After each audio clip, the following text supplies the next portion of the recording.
Hello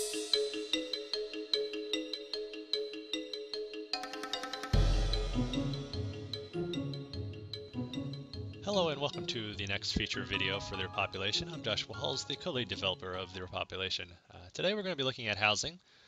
We have three options for housing. The first option we're going to look at mostly today is the instance housing, which you can see in front of you. The other two options are non-instance options that are out in the persistent world. One is located near the NPC cities. Those are in safe areas, so there's a very finite amount of those, but there will be some options that are out and near those areas. Then we'll have options that are inside of player cities. So we'll have housing inside of player cities. This also allows players to run merchants and other things like that.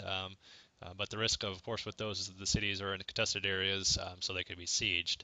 If that was ever to happen and the city was sieged, your housing unit would be returned to you and can also be replaced out in one of these instance housing plots if need be. So we're going to move forward and look at some of the housing options that are available inside of the instance housing area.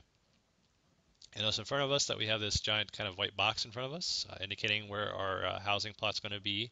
Also in the upper right hand corner we have an icon, so a little housing icon up here indicating that make it a little easier to find.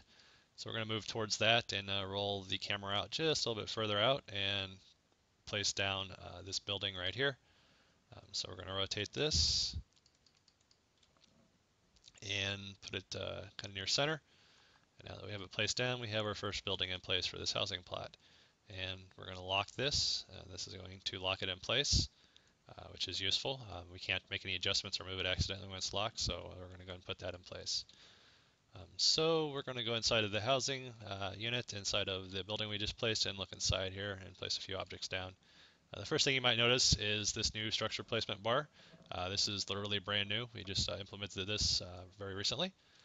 So we're going to look at some of those options that are available. The first thing we're going to do is plop down a furniture shelf.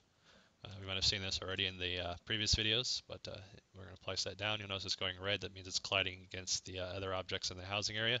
We're going to put that out so it's not colliding anymore. You'll notice that there's a little bit of gap there. We're going to push this back using these nudge arrows, as we refer to them. So we're going to nudge it back just a little bit further, maybe a little too far now. So now it's nudged all the way back. If we change the rotation of the camera, you'll notice that if we do a left and right, it's going to nudge these based on how the camera is facing. It's making it a little easier to manipulate the shelf as we place it in there. We're going to lock that down for now. That way we can't accidentally move it or select it. So when that's locked down, we're going to go and play around with this book here. So we have this book, and you'll notice when we place it down this way, it's going to place it flat, which is pretty much the normal way that the book is going to come out. This is in the free placement mode you'll see up top, so this works pretty well, but we got some more options now. By clicking on 2, it's going to change the free placement mode to the scale option. You'll notice that instead of doing an attack ability using hotkeys by pushing the 2 on the keyboard, instead of doing that, it's going to change to the scale options now. When the structure placement window is open, that pretty much disables the hotkey abilities for the abilities and moves it to the structure bar, so it makes it really easy to switch back and forth between the different modes. So when we're in this mode, we can do the scaling up and down using the mouse wheel. So this shows you exactly how it's going to look once we place it down, so we can adjust these pretty easily. We go all the way down. You can hold down Control and Shift to do all sorts of kind of different scaling along a single axis. So we can get a really funky looking book, and I do mean some really funky looking book if we adjust these all the way, crazy ways. So you'll notice when it goes red, it's colliding against the shelf, so we don't want that, so we'll put it back out. So now that we've completely bastardized this book, if you want to go back to reset it, you'll see there's a reset option at the top. So if you push the 9 key, it'll completely reset the scale, so it makes us go back to factory defaults, which is very useful, especially once you've kind of manipulated and don't like it the way you had it manipulated. So we'll go and push the 3 key now. This will move us to the rotation options. As it would do the same thing with the mouse wheel, we'll notice that it's going to rotate it along the axis, the y-axis. So if we hold down the shift key, it'll manipulate it by 1 degree instead of 5, so that's a little even more finer detail. We'll put it back to 0. Holding down the control key, we can stand the book up by rotating along the x-axis. And if you hold down the Alt key, we can spin it along the Z-axis. So this allows us to really do kind of a finer placement of the rotation of the book.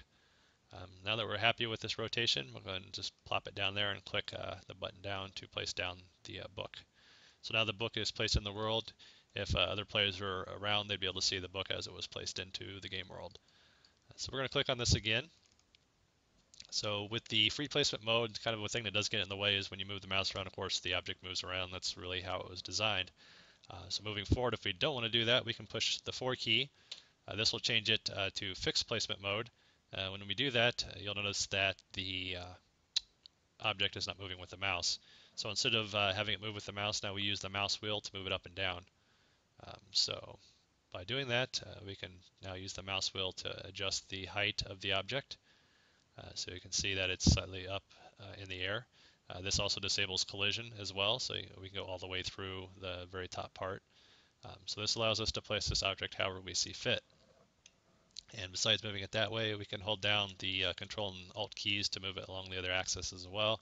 So now it's going along the X, so it's kind of pushing it back and forward just from our visual standpoint. Holding down the Alt key, we can move it along the other axis. Very useful, and also holding down the Shift key, as you'll notice, will do a little finer detail, allowing us for a little easier placement of the object. So now we can see that it's slightly floating in the air, which we don't want, so we can push that all the way back down so it's kind of flush now. The other options are pretty much the same as they were before. So we have the scale and rotate options. So just instead of having it move with the mouse, it just stays fixed in place, and we can adjust the scale and rotation, which is very useful if you don't want to move the object, you just want to adjust the rotation or the scale. The options that we looked at before on the overall here was the reset, so we did that before. But if we want to copy, let's say this rotation here was perfect, so we're going to do a copy by pushing 7. So now instead of rotating this, we don't like that. We don't want to do a reset and push the rotation all the way back to 0. Instead of doing that, we'll just hit the paste by hitting 8, and now it's pasted back to the way it was before, which is very useful. Now it's back to the way we need it.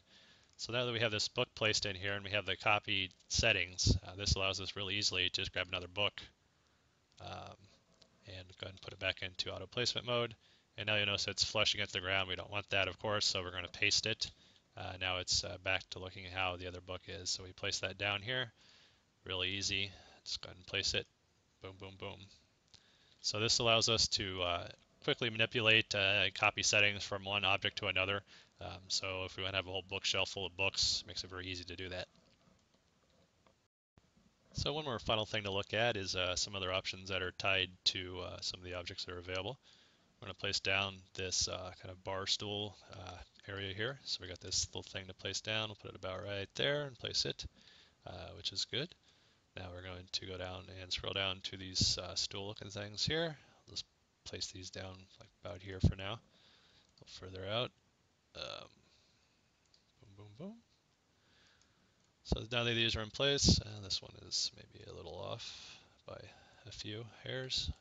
So now if you go out in front of these, you'll notice that little sitting icon will show up over here. So we've probably seen this in a few videos, but the guy will do a nice little sit-down rotation, and then you'll be locked in rotation-wise for the stools.